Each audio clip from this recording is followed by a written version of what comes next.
Welcome to the ThunderCast, your Marshall Athletics podcast produced by the fans, for the fans. We're bringing you the thundering word on the thundering herd each and every week.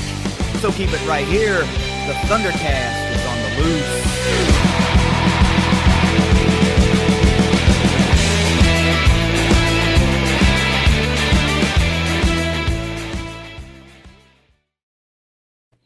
Thanks for downloading another episode of the ThunderCast. You can follow us on Twitter at ThunderCast_pod.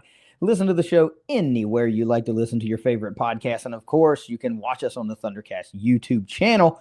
And while you're there, take a second, click subscribe, give us a thumbs up, hit that button if you're able.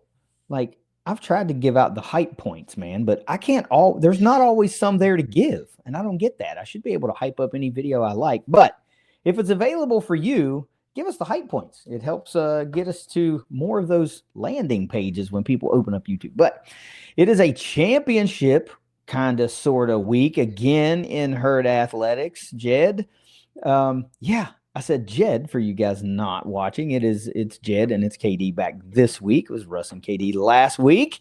So it's good to have Jed back again this week. We're going to go over some things, but since there's not much to talk about around the herd, it's just going to be some things and some discussion, and we're going to get out of here this week. So what do you think about that? Man, it sounds great. Glad to be back this week. It's always good to get Russ and KD and that band back together. And I got to be a listener last week, so that was awesome. It's always good to do that every once in a while, kind of remember the old days of you guys breaking down the 5 things and around the herd. So that was great, man. No, but it's good. I mean, it's this time of year. It's summer. It's getting warmer. It's hot and muggy outside. It's the kids are out of school, and I'm feeling it, and I'm ready for it. All right. Well, if you're ready for it, then let's get into it. We've got a handful of things really that we're going to talk about this week. Not making the things, but we talked about it last week, so we'll go ahead and bring everybody up to speed really quick.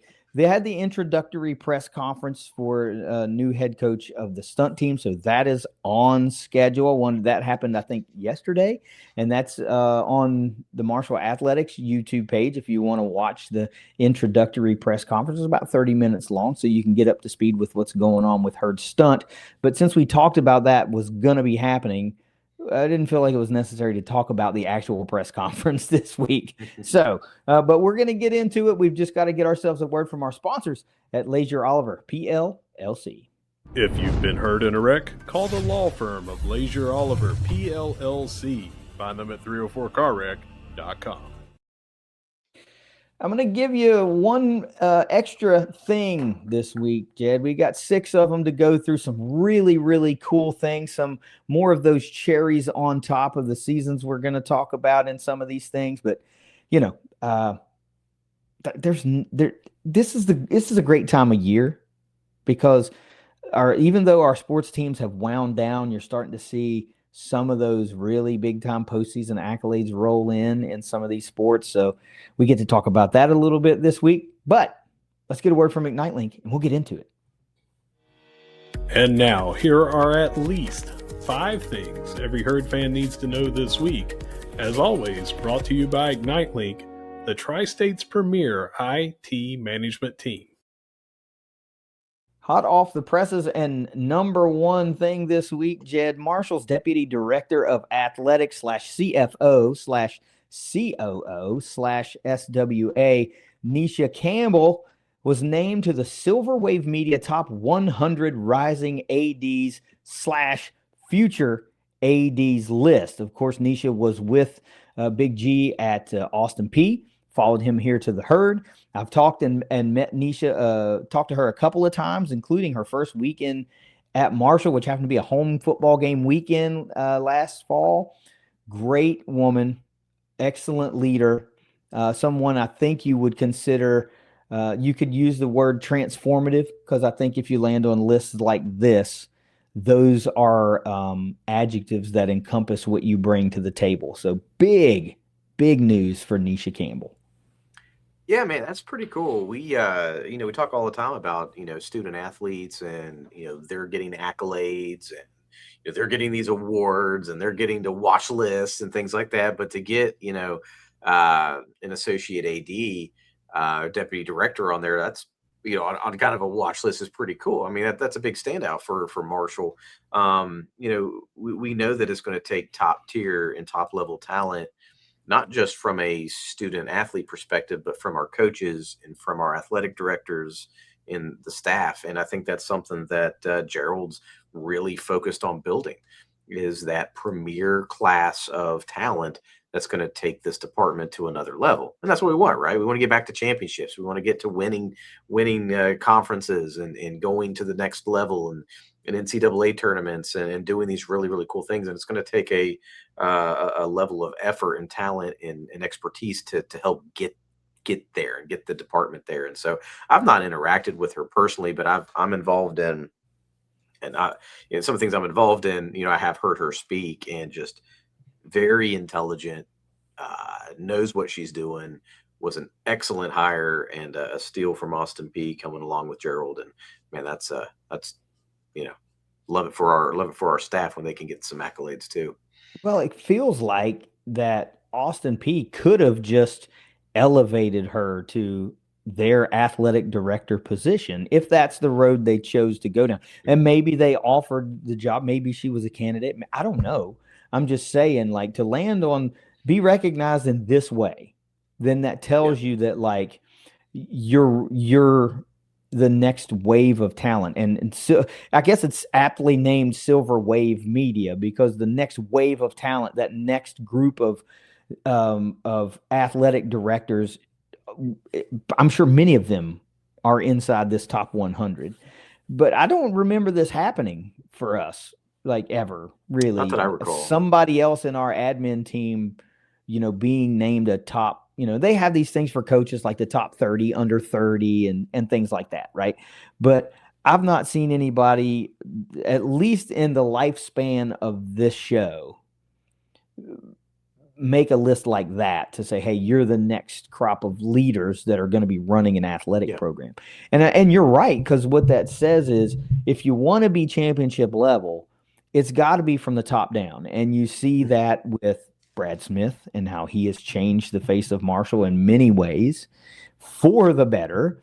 And you see that with our leadership team in athletics. And it of course spilled over a little bit with Christian Spears, because he was responsible for hiring some of our coaches that are now succeeding at a huge level, right? Like, he hired Morgan, right? And he hired Kim Caldwell, who took the women's basketball program to a new height and set a new floor for that program, and then hired Julie. So that level is now across 2 athletic directors at least. And Mike Hamrick did some great things too. So, but I'm saying, it's like the athletic department is no longer the way that we all think of it, when we were students. It's more run like a corporation. That's why you see terms like CFO and COO, right? Instead of just athletic director, associate athletic director, and yada, yada, yada. This is run like a corporation. And I think if that's what you're going to do, then you have to treat the way you hire people, your expectations, all those type of things have to be toward one common goal. And the one common goal for Marshall seems to be, number one, provide the best experience we can to our student athletes. Number two, provide the best experience that we can to our fans paying to come and see games. And number three, win freaking championships. That's what it's all about. So if you can stack your cabinet with talent like this, I think it says you're headed in the right direction, if not already on the right direction. Yeah, and I think we've been heading in that right direction for a long time now, or for at least a little while now. And we've been adding these pieces as we go along.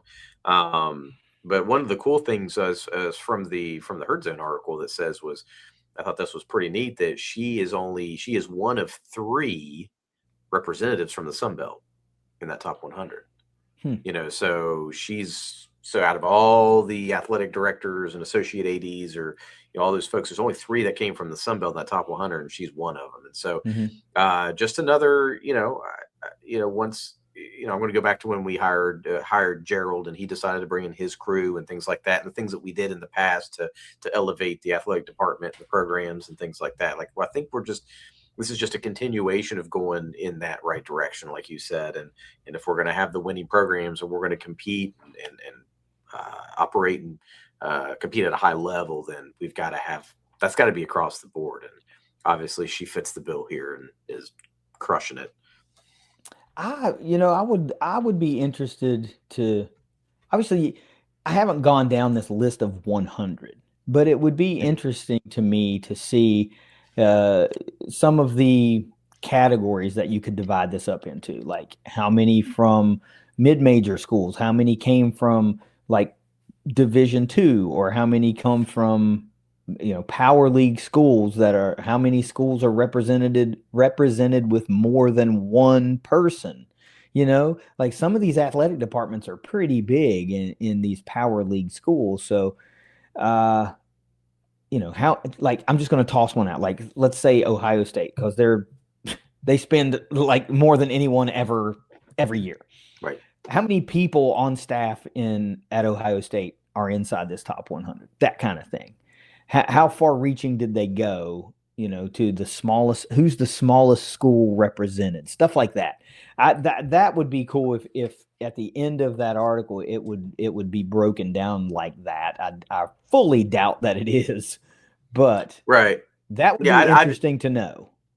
Right. Yeah. Who are the caliber of schools and people, and yeah, what's that look like? Is it just,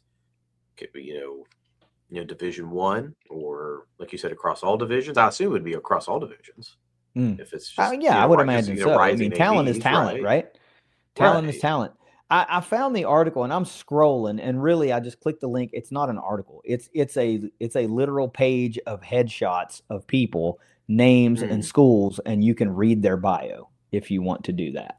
So I think I saw really quickly, just as I'm scrolling real fast, the three Sunbelt members. Of course, aside from Nisha, there is a representative from Georgia Southern and a representative from Old Dominion. So there's your three from the Sunbelt. But okay. of those three, Nisha is the only female. So how about that? Hey, that's pretty awesome. Let's roll number 2, unless you got something else. No, I was trying to get my AI companion here to break down that list for us by school, and it's still churning. Your KD companion is doing the work, man. You were doing it. I was like, can KD do it, or Chat GPT over here? Chat KDH is doing the work over here, man. They're doing the crunching. Number 2, stop me if you've heard this name before. Sydney Burko is the 6th All-American in Marshall softball history, as D1 softball named her a second-team All-American. She's the lone position player from a non-autonomy conference, mid-major, whatever you want to call it. Even though that's more of a football term, that's just how people seem to break these schools down now. But she is the lone position player from a mid-major, even though the SBC is obviously a super highly respected softball conference, as the NCAA field of 64 would tell you. Burko is the sixth player in program history to be named All-American. She joins the elite of the elite in herd softball, alongside 4-time All-American Rachel Folden from 2005 to 2008, Jordan Dixon again in 2017, Maya Stevenson in 2022, Autumn Owen in 2023, and of course, you're not going to have an All-American list without Morgan Zirkle in 2017. So that's a pretty big group of rarefied athletes in herd softball lore. Sid Burko is now on the list. That's awesome, and it's super cool that she follows in the footsteps of Morgan. That's kind of the neck. It's Morgan. She gets that All-American honor, and then she comes back to coach, and now one of her players now gets that honor, and man, it's just the story there is so cool. and watching Sydney across her career and coming here to Marshall and just absolutely killing it and doing such an awesome job, man. It's just so cool. You love to see any athlete in any sport be able to get an honor like that, and just it's just really cool. I don't know what else to say other than that's super cool, and I know that doesn't do it justice, but man, just awesome to see that, and, especially when you've got a bunch of these, not just her, but a bunch of these heavy hitters coming back, and what can we see in it was super cool this season, what we're going to see next season as well. So man, it's just so it's so cool and such an awesome honor, and so proud of her for that. So very, very cool, man. Yeah, I want to touch on this really quickly. Outside of Rachel Folden, which again 4-time All-American, 05, 6, 7, and 8. Marshall went 9 seasons without an All-American until 2017, when Jordan Dixon and Zirkle were both All-Americans in the same season on the same team. And now in the last 4 seasons, we've had 3 more All-Americans. So half of this all-time All-American field has come in the last 4 seasons. Maya Stevenson in 22, Autumn Owen in 23, and now Sid Burko in 26. I think that in and of itself speaks to the elevation over the short term of this program. 3 All-Americans in 6 years, right? When you've only got 6 all-time. I think that's a pretty big deal. I think we've been I don't know the number. 26, 28 years, something like that. However many years we've been sponsoring softball. It's a lot. So they played for a while before they got their first, and boy, Rachel Folden is at the top of so many records in softball history. And I don't know that we'll ever, until the system changes, and you can't transfer as easily as you can now or whatever, it's going to be really hard for me to think that you would see another 4-time All-American at really any school, because they just transfer. They can transfer, that is a record that I don't know will be broken. That's tough to break. 4-time All-American. And then put on top of that how we know that voting goes in these things. They really heavily lean towards team name, and stuff like that. But if you're good, you're good. And if you're undeniably an All-American, then you're undeniably an All-American. And I think Burko left no doubt that she was one of the best in the country. Left zero doubt, right? And so much so that D1 softball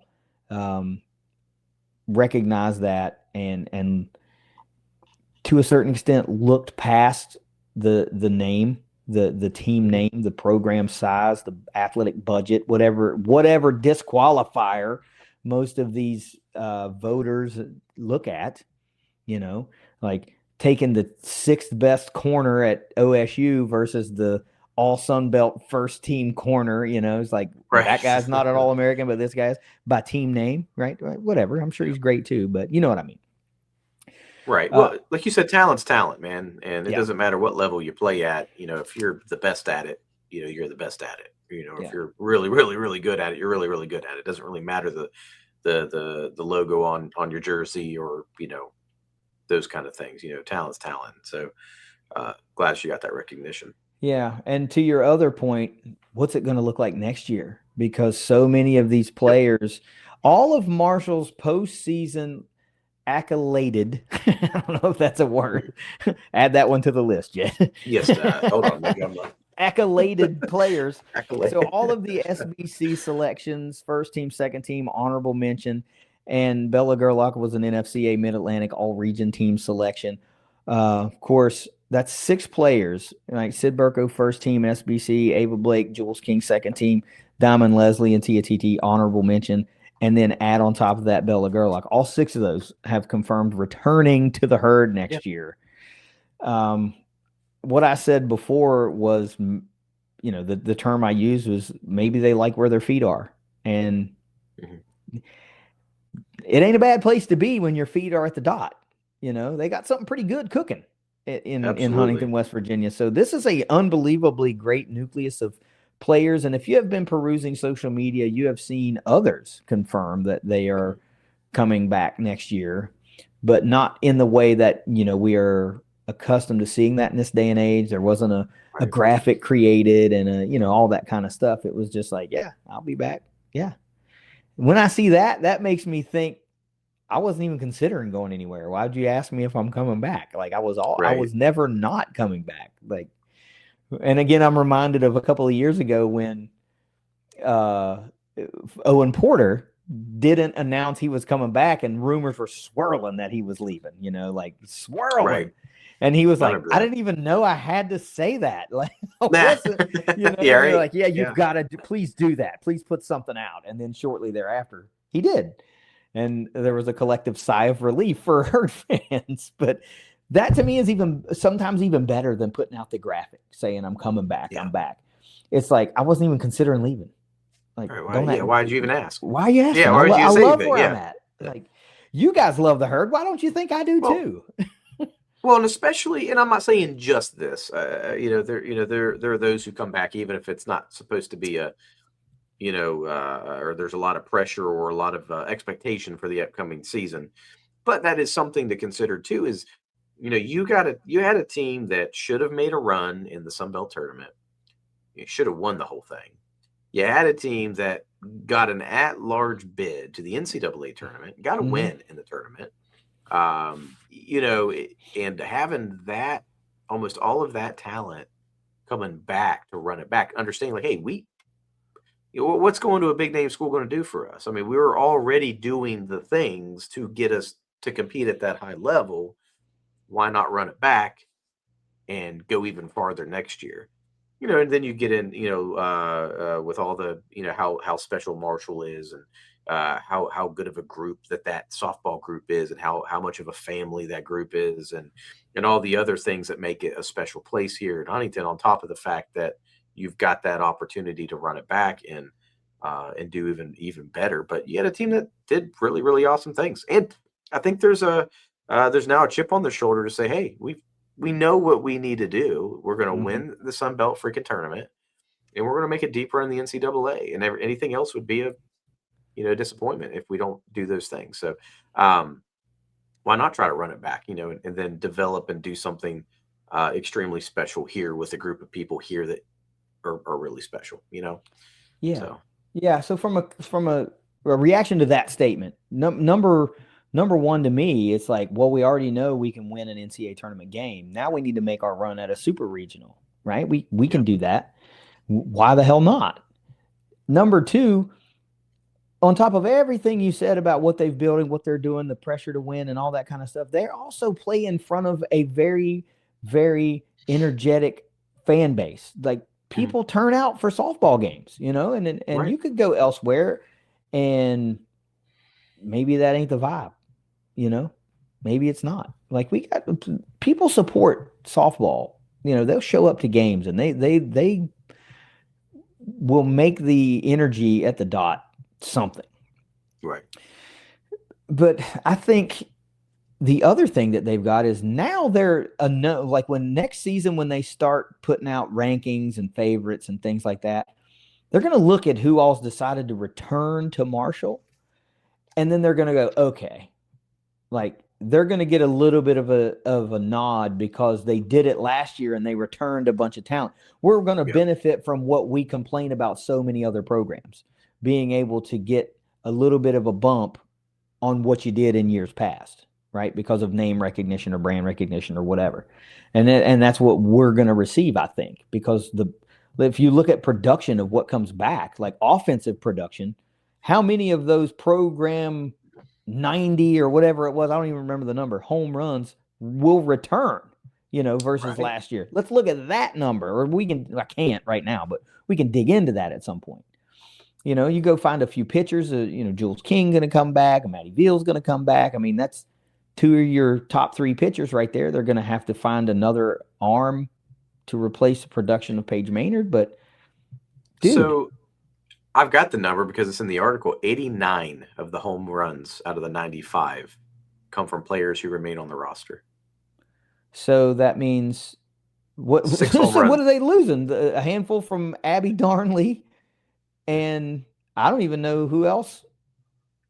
Who else it doesn't say who else, I guess. Not right offhand here, but you're basically returning almost your full production. That's crazy. Yeah. And a good bit of your production in the circle, right? Because Jules King she's second team all SBC. She was phenomenal this year, So just wait until these rankings and things. It wouldn't surprise me for Marshall to start the season. They were in that top 10, top 5. They were pushing for the number 1 in the mid-major poll for a good bit of the season. It's not going to surprise me. 25. Oh, I would imagine in the mid-major poll, they probably be a top 5, top 10 team, I would think. Oh, yeah. But cool, I mean, this is for all the times that people leave and we're like, what are we going to do? How are we going to rebuild? Everybody's coming back. Right. Yeah. It's kind of everybody that can feels like they are, I mean, we might see some attrition, but I don't know, man. Sure don't seem like it right now. Right. Number 3, Jed, since you were worried about a quick episode, 26 minutes in, and we're through 2 things. Volleyball picks up a couple of transfers. Kylie Wong transfers from Washington State, previously also at Arizona, will be a senior on Coach Stout's squad. Shaw Pearson transfers from Iowa State, where the ISU website shows her as redshirting, both 24 and 25. Not really sure if that was a medical or just a standard red shirt or what the combination was, but she will have at least 3 years, possibly 4. So volleyball stays hot on the recruiting trail with 2 more this week. Yeah, man. Glad to hear it. We've got a coach moving into year 2, I believe, right? This will be second year, new head coach, so, this is when you start bringing in your players to fit your system. I'll be honest with you, man, I'm not a big volleyball guy, so I don't know all the ins and outs of it, but I know that there's a system, there's a type of player that you're going after. I'm sure there are strategies and things like that. So, look at these transfers coming in and look like they'll be contributors. And you know how it is with the portal now. You've got, you can go get production. You don't have to, bring them necessarily all in from the high school ranks anymore. You can go out and find and fill voids in what you feel is your, in production. So, welcome to the herd. I think it's just awesome that their momentum hasn't slowed down in seemingly nearly a month. Between women's soccer and volleyball, they have just been hot and heavy on the recruiting trail. Not just the recruiting trail, but getting the commitments. Like, that's the thing. I'm like, you can be out there working your tail off. If nobody's saying, yeah, I'll come to Huntington, well, that's another thing entirely. But they've kept a hot streak going for nearly a month in revamping this roster. And what you got to do is give credit to Coach Stout, right? Because she gets the job and she doesn't come in and clean house. She honors the scholarships of all the players that had been there. She's not going to force anybody out, right? I mean, that's not the thing to do. Let them, especially if you've got seniors or whatever, finish what, they stuck with the herd. Let them finish with the herd. And then when your natural attrition takes place and they're going to exhaust the eligibility, then you can really try to build the team more in your image. And the best place to do that, to me, is through the transfer portal. Also, while building through the high school ranks, because you can't just abandon that, right? But you need instant impact players. And to me, if I'm trying to turn my program around from year 1 to year 2, and I need instant impact, that is transfer portal, because most likely you have Division I experience, or you have played at the collegiate level, or at a very minimum, you've been through off-season programs and you have already spent a year away from home. So like homesickness isn't really a thing. You've transitioned to college life, like all these variables that come into play when you're a freshman. I mean, that's not just athletes. It's freshmen, you get a homesick. It's college for me. I want to go home, that kind of thing. I didn't get that. I was happy as hell to be away from home. Yeah, it's but you bring up a really good point. I think it's we talk about it sometimes, but it gets lost on us, I think, and the fan base that these kids, you know, a lot of times still kids, especially if you're 18, 19 years old coming out of high school, you know, they still deal with kid problems, you know, like you said, homesickness, if they're from out of town, burnout, you know, you're going hard all the time and you're trying to go to class and you're trying to adjust to the college life. And heck, you may be, you know, struggling in a class and struggling with a relationship over here. And, you know, how do I get from point A to point B and get here and there? And I've got to show up for practice. I was late today. And, you know, man, I'm just having a bad day. It's just those, you know, those nuances to, you know, we expect these student athletes to perform week in, week out, or game in, game out, you know, at the same consistent level. And it's hard to build that consistency. Sure you know, is. especially when you're starting as a high schooler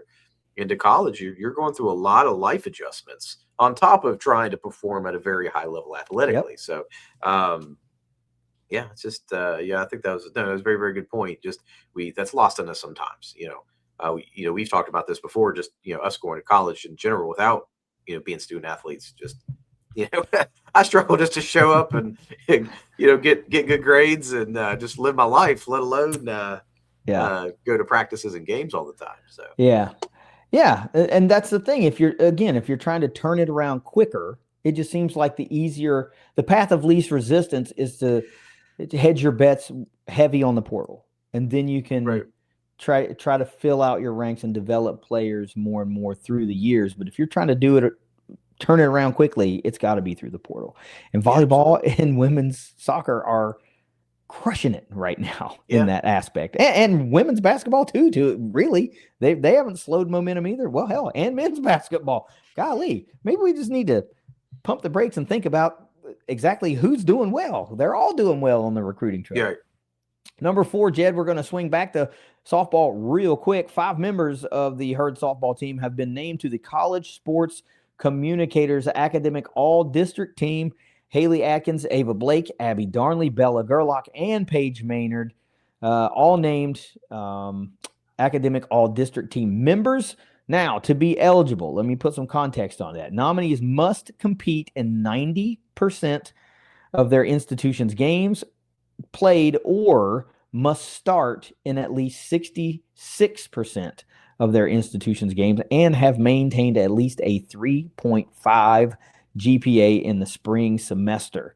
Haley Atkins, just a side note, Haley Atkins and Abby Darnley named for the 2nd consecutive year. So not bad, man. Not bad. Well, it goes right back to what we were just talking about. You know, not only are you having to go to practices and play games and compete at a high level and start, well, you got to get good grades too. And, you know, that's a lot of, I think I've forgotten, it's been so long now, that's a lot of work, man. That's a lot of effort. That's a lot of your time given to your studies and given to your team and the sport that you're playing. And no, I think that's awesome that we had 5 Herd softball players be able to earn that. I think that's fantastic. Yeah. They're crushing it on the field, they're crushing it in the classroom, and very cool. Yeah. I think back to being in college, and it seems like my entire college career was writing one giant paper. It seemed like it was just paper after paper after paper after paper. And I know it's different now. You know, everything's far more digitized, you know, whereas before I had to go to the Drinko and spend so much time in the computer lab and write and rewrite and edit and freaking print and turn in a physical paper. Like, God, just saying that makes you sound like you're from another century. Well, I guess I am. I mean, I was from the late 1900s. But that is a workload. And dude, I didn't go to practice. None of that. And I spent a lot of time doing schoolwork, and I still didn't get the kind of grades that our athletes are getting. Right. Yeah.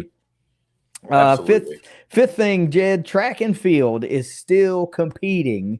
So not quite the total end all be all end of the Herd athletics calendar. Track and field has a record number 6 athletes that have qualified for the first round of the NCAA championships. Of course, Laura Check has qualified in the women's long jump.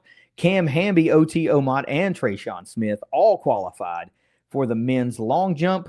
Ryan Mukhtar qualified for the men's high jump, and Gabriel Uraka qualified for the shot put, which starts this evening as we record Wednesday, the 27th. So he will compete tonight.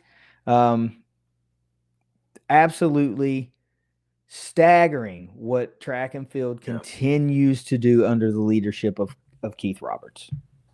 Yeah, man, we've talked about this all season long since the indoor and then the move to the outdoor track season. This is a group that's continually improving. They're continually breaking personal bests. They're continually breaking records. They're competing better as a team, because you've got more individuals that are doing better in winning events or placing high in events. And, it's great. Program high 6. I mean, that is a great indicator, especially at the end of your season, that you have progressed. And what more can you ask for from a team when they're winning and competing at that very, very high level and doing very well? I just, the numbers speak for themselves. And I think that's a trend. We've talked about this. I think it's a trend that's going to continue. And this track team is going to continue to compete at a very high level. And a big part of that is being able to compete at a national level. Here we are. Yeah, and here we are. I mean, all year long, we talked about Hamby and Omot and Trayshawn Smith and this men's long jump team and how unbelievable they were. And all three land in the qualifying round for the first round of the NCAA championships. It's very, very cool, man. This is a program all-time high record, 6 athletes. If that, as a single data point, isn't an indicator of where this program was and is going, I don't know what else is. We can talk about times and places and records and all that kind of stuff, but at the end of it all, when the dust completely settles, are you competing at the NCAA championships level? And we're doing it this year more than we've ever done it before in the history of the program. That in and of itself is really the only indicator you need to sell what we've been talking about all season long. Really. That's why go ahead. I'm not. No, we're going. This was the last one. I thought you were done. So keep on trucking. Oh, all I was going to say was this is why you go tell your friends to listen to the ThunderCast and like and share and subscribe, because if we've been talking about this stuff all year, and believe it or not, every once in a while we're right about some things. All right. Yeah. We call it, and it is. Yeah. I mean, rarely am I right about kind of anything, but I don't think I'm wrong about her track and field. That's what exactly. Like we were right about that one. All right. So I want to, we've got to put some emphasis on this. I was right. Yeah. We have been. Check it out. Right as rain about that one. Now, final thing of the week, number 6, Jed, some kickoff times for Marshall football have been announced for the non-conference portion of the football schedule, plus the awesome Tuesday night conference game on October the 20th. So we know our start times for Penn State. We know that's the kick time and the network. So September 5th at Penn State will be a 3:30 kickoff. That'll be on FS1. The home opener against Middle Tennessee State on September the 12th is confirmed to be a night game, baby, under the new lights of the Joan. 7 p.m. kick. That game will be on ESPN Plus, but don't be watching it on ESPN Plus. Get your ass to the Joan and tailgate with us and have a great time. It's going to be awesome. And then we're going to go cheer the Herd and hopefully beat the freaking snot out of the Blue Raiders. Then on 9/19, the away game against Missouri State will be a 6:30 p.m. kick. That'll be on CBS Sports Network. So 3 games, 3 different networks for the Herd just to start the season. Then back home on September 26th against Gardner-Webb. Remember, it's an early homecoming for the Herd. September 26th against Gardner-Webb. That'll be a afternoon kick, 3:30 p.m. kick on ESPN Plus, as you would expect a homecoming kick to be, because there are so many alumni events in the evening. That was never going to be a 7 p.m. kick. Those are always afternoon games, so the alumni can have their events and do their things in the evenings. And then the October 20th midweek game against South Alabama at the Joan will be a 7:30 p.m. kick on ESPN2 on a frickin' Tuesday night. Jed, what do you think about the slate of kick times for the non-con? Well, non-con, it's fine. I have no beef with it. A night game on the 12th, I think, is awesome. Especially because the weather is still going to be nice and warm, probably pretty hot. So that's going to be a little bit cooler in the evening. So you're going to have that night game, new lights. Always good to hopefully beat the ever-living crap out of Middle Tennessee, which I always enjoy. It's one of those teams I just hate. There's no reason. There's a reason. Oh, there's plenty of reasons. Yeah. Look at this. Just if you're inclined at some point, just go to Winsipedia.com, look up the series history, and they'll give you plenty of reasons of why, as a Herd fan, you don't like Middle Tennessee State. I just despise them. I just despise them. So anytime we can hopefully put 50 on them is great. And so that's great. So those are fine. I have no issues with that. What I do have issue with is a 7:30 kickoff on a Tuesday. Gross. And I know this alternates every year, so next year we'll get the Tuesday game or Wednesday game will be away. But it's just I just loathe those midweek games for the in-person portion, right? Because the attendance is going to be lower, especially with it late kickoff, unless people are taking off work, Wednesday. It's not going to happen. Going to get it's a TV game. It's what it is, And, but it doesn't look good for TV because you're going to be in an empty stadium, man. It's like you're going to be in school. You're going to be like kids are going to have to go to school the next day. People are going to have to go to work the next day. That eliminates. It just eliminates so many people. Yeah, and the east side of the stadium just never looks good on camera when that happens, right? Because you got a bigger portion of your crowd generally is on the west side. And so when it's thinned out on that east side, and it just don't look good on camera when it's like that. No, when that place is hopping, you've got a good group of people in there, man, it looks great. But on TV, when you got 10,000 people in there for a Tuesday night game, it's going to be. Now, I'd love for us to pack it out. I just don't see it. I mean, Marshall fans are just too distributed. Too many people coming from out of town, and it's hard to make that trip. Well, Huntington, just as a city, is not dense enough in population to fill that stadium with just people that live in Huntington on a Tuesday night. No. If that were a case, if Huntington were a city of 200,000 people, it might not be a problem or as much of a problem. You could probably get 15, 20K to get to that game on a Tuesday night. But being in a city of under 50,000 people, no, it's not going to happen. And there's a lot of things that I talk positively about Marshall. And I know Marshall didn't raise their hand and go, yes, give us the Tuesday game. We can't wait. Yeah. And can we please have it at home to crush our home attendance? We would love to have that. I know they didn't do that, right? But there is no amount of ESPN money worth giving up a home game that should be on a Saturday, right, for a Tuesday. No amount. I mean, it's hard enough to justify. At least you can kind of justify a Thursday game because you go, you know what, man, I'll just tough it out for Friday. Maybe I'll work a half day Friday, something. Right. Take the day off. You can take a day off Friday or whatever if you want. But long weekend. But Tuesday, you're just No, you're boned, man. You're boned. So I'm never going to be okay with a Tuesday game, and it's just it is what it is. But I don't have to like it. Right. They ain't ESPN ain't paying me to like it. You know what I mean? Right. So I mean they can if they want. But I don't like it. I don't like it for Herd fans. I don't like it for our fan base. I don't like it for our players. I don't like it for anything. Right. It's just they're trying to fill a 3-hour time slot of programming at the expense of a mid-major fan base, and I think it's wrong.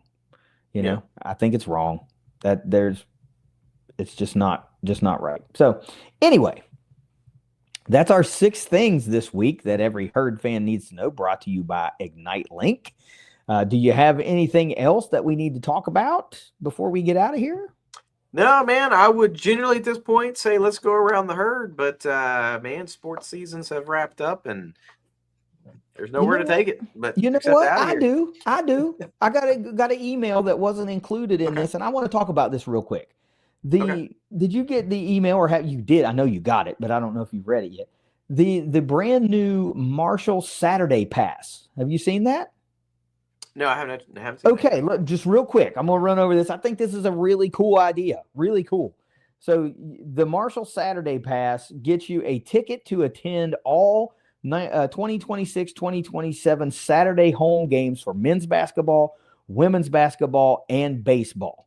Every ticket to a Saturday game for those 3 sports for $250. So that means you can hit every Saturday game for all 3 of those varsity sports seasons. So if you're always looking for something to do on Saturday, you got a ticket to the game, and you can get it at a discount because the retail values on those would be $350. So you're going to save $100, and you get a Saturday pass to all Saturday games to all 3 of those sports. I think that's a pretty decently cool initiative. Cool. Yeah, I think so too. I just wanted to mention that. Well, you've got people people from out of town that can't come in during the week to go to those games, but can come out of, come in. Maybe it's like, if they're like an hour or 2 hours away or something like that. You can come in for, drive an hour for a Saturday game, basketball, and baseball. I like that. I like that they're opening up, it's a way for them, for the university to get more money, right? You spend $250 as opposed to getting them for maybe 1 or 2 games, right?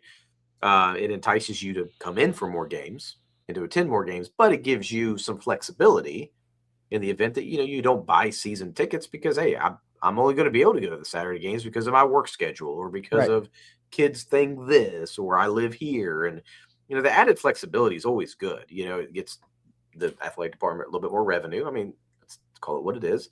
We want, people spending more money if we can, but we're going to offer them the flexibility to buy tickets or buy a pass in a way that works for them and their lifestyle.